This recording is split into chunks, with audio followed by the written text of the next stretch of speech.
ওরে সরলা, কোথায় গেলি রে? সেই কখন থেকে তোর কাছে খাবার চাইছি, কিন্তু তুই আমাকে কোনো খাবার দিচ্ছিস না কেন? আমাকে শিগগিরই এক থালা ভাত দিয়ে যা। ও সরলা, কই গেলি রে? কাজের মধ্যে ঠাকুমার বরাবর এমন ডাকাডাকিতে বিরক্ত হয়ে গেল সরলা, আর রাগ নিয়ে হন হন করে হেঁটে ঠাকুমার সামনে গিয়ে দাঁড়ালো সে।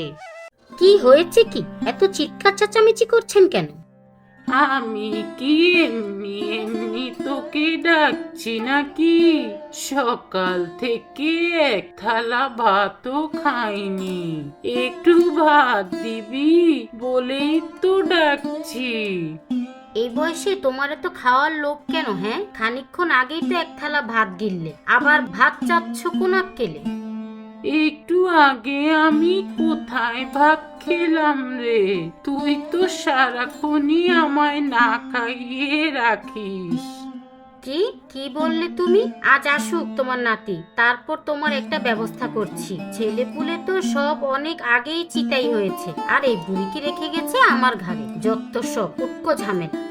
কথাটা বলেই হন হন করে হেঁটে চলে গেল সরলা। কি বললি তুই? আমাকে কি বললি নাতবো? আমি তোদের কাছে ঝামেলা? হায় বিধাতা, এই দিন দেখার জন্য বুঝি আমাকে বাঁচিয়ে রেখেছো। অভাবের সংসারে পেটের দায়ে গ্রামে মোড়লের খেতে দিনমজুরের কাজ করে দুই ভাই নিতাই আর বলাই সকাল সকাল মোড়লের ধান খেতে কাজ করতে এসেছে তারা। আর সকাল থেকে রোদ মাথায় নিয়ে কোদাল দিয়ে মাটি কাটতে কাটতে দুজনেই ক্লান্ত হয়ে পড়েছে। ওফ বলাই, আর তো পারছি না রে ভাই। সকাল থেকে খেটে খেটে হাত পা যেন ভেঙে যাচ্ছে। কি আর করব বল দাদা, কাজ না করলে তো কপালে ভাতও জুটবে না।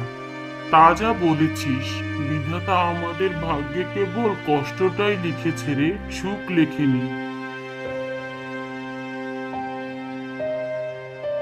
কর্তা মশাই, দেখছেন তো দুজনে কিন্তু ভালো কাজ করছে। হ্যাঁ, কাজ করছি ঠিকই, তবে হাতের সাথে সাথে মুখও তো কম চলছে না। এর জন্যই এই দুই ভাইকে আমি কাজে রাখতে চাই না। দুটোকে একটু টাইট দেই, কি বলেন কর্তা? বাদ দে সেসব কথা, বাড়ির খবর কি সেটা বল। ঠাকুমার শরীর কেমন আছে? তোমার আর কি আর বলবো দাদা, ঠাকুমার বয়স হয়েছে, কিছুই মনে রাখতে পারে না। খেয়েই বলে খাইনি, নিয়েও বলে নেইনি, আর এই নিয়ে সারাদিনই সরলার সাথে লেগে থাকে। কি করবি বল বলাই, বুড়ো মানুষ, এখন এমন ভুলো মন হবে। তার একটু আদর যত্ন করা দরকার। ভাবছি কটা দিন আমাদের বাড়ি নিয়ে রাখবো।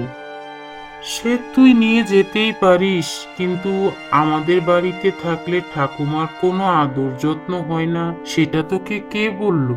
আরে পাগল, আমি কি সেটা বলছি নাকি? কি গো নিতাইদা, কি এত গল্প করছো বলো তো? আমাদেরকেও বলো, আমরাও একটু শুনি। তেমন কিছু বলছি না রে পাচু, ওই ঠাকুমা কেমন আছে সেটাই বলাইকে জিজ্ঞেস করছিলাম। কেন রে, তোরা দুই ভাই কি এখানে পারিবারিক আলোচনা করতে এসেছিস? আজ্ঞে মোড়ল মশাই, সেটা না। কথা কম বলে কাজ কর। আজকের মধ্যে এই জমির কাজ শেষ না হলে মাইনে কিন্তু অর্ধেক পাবি। চল রে পাচু, ওদিকটা গিয়ে দেখি ওদিকটার কি খবর।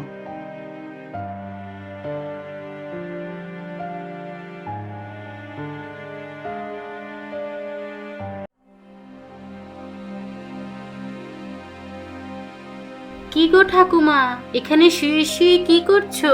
কে কে এলি? আমি গো ঠাকুমা, আমি সাবিত্রী। সাবিত্রীর নামটা শুনে হাউমাউ করে কাঁদতে লাগলো ঠাকুমা। ওরে বড়নাথ বউ, তুই এসেছিস? এই দেখ, সরলা আমাকে সারাদিন কিচ্ছু খেতে দেয় না, না খাইয়ে এই বারান্দায় শুইয়ে রাখে। আহা ঠাকুমা, তুমি এভাবে কাঁদছো কেন? এভাবে কাঁদতে নেই বুঝলে। আর সরলা খেতে দেয় না তো কি হয়েছে? তুমি তাকে ডেকে খাবার দিতে বললেই তো হলো। একটু আগে খাবার চেয়েছি বলে আমাকে যা নয় তাই বলে বকাবকি করলো। তাই নাকি? আচ্ছা তুমি একটু শান্ত হও, আমি সরলাকে ডাকছি। সরলা, ও সরলা, কই গেলি রে? একটু এদিকে আয় না রে। এই বলেই চিৎকার করে সরলাকে ডাকলো সাবিত্রী। সাবিত্রী ডাকাডাকিতে রান্নাঘর থেকে বেরিয়ে এলো সরলা। কি গো দিদি, কি হয়েছে? দেখতেই পাচ্ছ আমি রান্নাঘরে, তবু এইভাবে ডাকাডাকি করছো কেন? দেখো কাণ্ড, তুই রান্নাঘরে আছিস সেটা আমি এখান থেকে বুঝবো কি করে রে? যাই হোক, ঠাকুমা এসব কি বলছে? তুই নাকি তাকে কিছুই খেতে দিস না, উল্টো খাবার চাইলে বকাবকি করিস।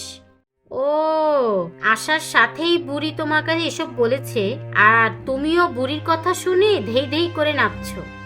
ও মা, আমি আবার নাচলাম কোথায় রে? তুই এমন রেগে রেগে কথা বলছিস কেন বলতো? আমি তোকে কি এমন বলেছি?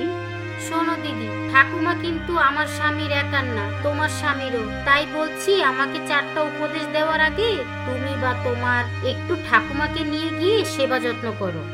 সে তোকে বলতে হবে না রে সরলা। আমাদের বাড়িতে যদি 2টো ঘর থাকতো তবে অনেক আগেই ঠাকুমাকে নিয়ে যেতাম। তুই তো জানিসই, ওই একটা ঘরে আমরা 2জন ছেলে মেয়েকে নিয়ে কত কষ্টে থাকি। আর তোদের তো অনেক বড় বাড়ি। আমরা যখন এই বাড়িতে ছিলাম তখন তো তার সবটা আমরাই করেছি। তাছাড়া ঠাকুমা এটা নিজের বাড়ি, স্বামীর ভিটে। কি কি বললে তুমি? ঠাকুমা আমাদের বাড়িটা দিয়েছে বলে তুমি আমাদের এতগুলো কথা বললে? আজ আসুক সে। আমি যদি তাকে সব কথা না বলেছি তবে আমিও সরলা না। আর শোনো, এই বুড়িকে আমি আর দেখতে পারবো না। দরদ থাকলে তাকে নিয়ে যাও।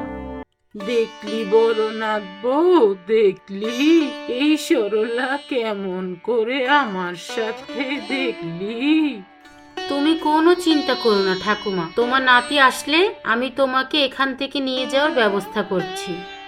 এই বলি আর এক মুহূর্ত সেখানে দাঁড়িয়ে না থেকে উঠে চলে গেল সাবিত্রী।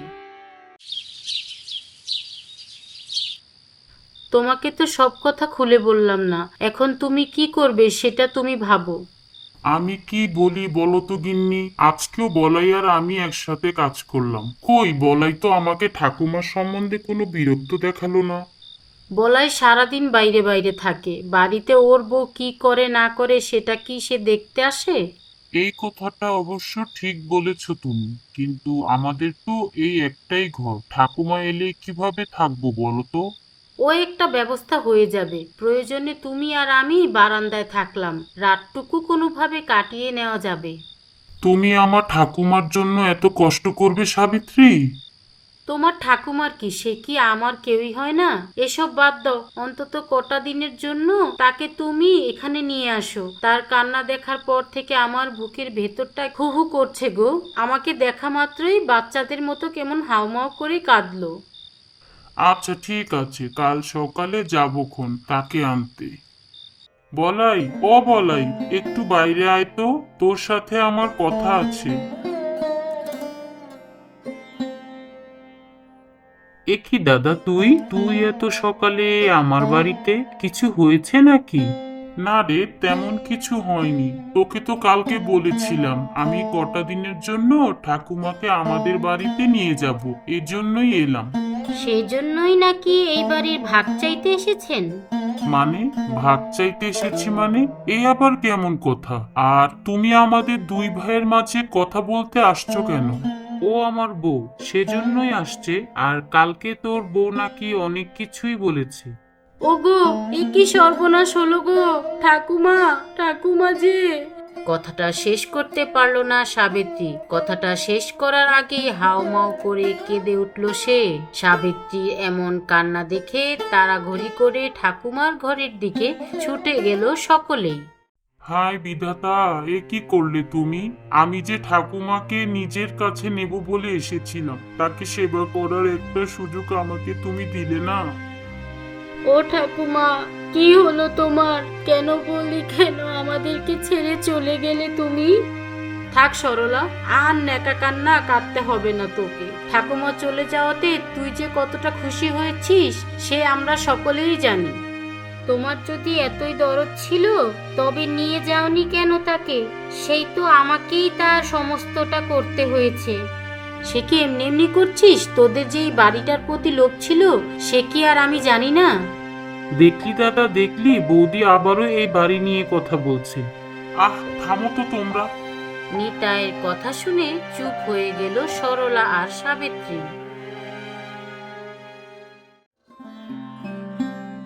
কি রে, তোরা আমার কাছে কি জন্য এসেছিস?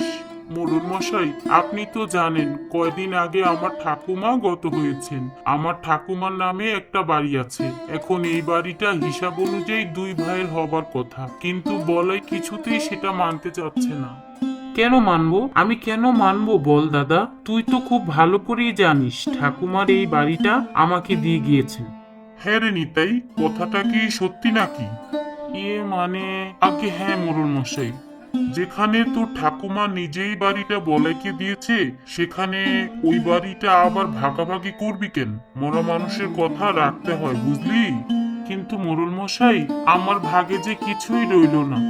কে বললো নেই? ঠাকুমার একটা কলস আছে না, সোনার মতো কেমন চকচক করে, ওটা তুই নে, এতে আমার কোনো আপত্তি নেই। কিরে নিতাই, তুই কি বলিস? আমার ঠাকুমার কথা আমি রাখলাম মোড়ল মশাই, বাড়িটা বলাইরই থাক। ঠিক আছে, তোরা এখন যা তাহলে, আর দুই ভাই এভাবেই মিলেমিশে থাক। তুমি কি আমার এই সিদ্ধান্তে রাগ করেছ গিন্নি? না গো, আমি কোনো রাগ করিনি, আর ওই বাড়ি নিয়ে আমার কোনো লোভ নেই। আমার তো ঠাকুমার জন্য কষ্ট লাগতো বলে ওদের এসব বলতাম। থাক, বাড়িটা বলাইনি, সে আমার ছোট ভাই, সে সুখে থাকলেই আমার সুখ। হ্যাঁ, একদম ঠিক বলেছ। তাছাড়া এই কলস পেয়ে আমার ভীষণ ভালো লাগছে। আমার ঠাকুমার হাতের ছোঁয়া এটাই লেগে আছে। কথাটা বলেই কলসের ভেতরে হাত দিল সাবিত্রী, আর হাত দিতেই তার হাতের মধ্যে কিছু একটা বাজতেই সেটা কলস থেকে বাহিরে আনলো সে। ওগো, এই দেখো, এটা কি পেলাম এই কলসের মধ্যে? হায় বিধাতা, এই যে সোনার মোহর! কি বলছো গো? কিন্তু এটা কিভাবে সম্ভব? এটা এটা মনে হচ্ছে ঈশ্বরের কৃপা আর আমাদের ঠাকুমার আশীর্বাদ। তোদের প্রতি আমার এটা আশীর্বাদ, তোদের ভালোবাসা আমি কখনো ভুলবো না রে। তোরা আমার জন্য অনেক করেছিস, কিন্তু বলাই আর সরলার সেবা যত্ন আমি ভুলতে পারবো না। তাই তাদেরকে ওই বাড়িটা দিয়ে গেলাম, আর তোদেরকে এই কলসটা। এটা একটা জাদু কলস। এই কলস আমি অনেক বছর আগে একটা বুড়িমার কাছে পেয়েছিলাম, কিন্তু আমি কখনোই এর ব্যবহার করিনি। আশা করছি তোরা এই কলসের যথাযথ মর্যাদা রাখবি। ও, এটা এটা ঠাকুমার কণ্ঠ শোনা গেল না? হ্যাঁ গো গিন্নি, হ্যাঁ, এটা আমাদের ঠাকুমার কণ্ঠ ছিল, আর সেই আমাদের এই জাদুর কলসটা দিয়ে গেছে।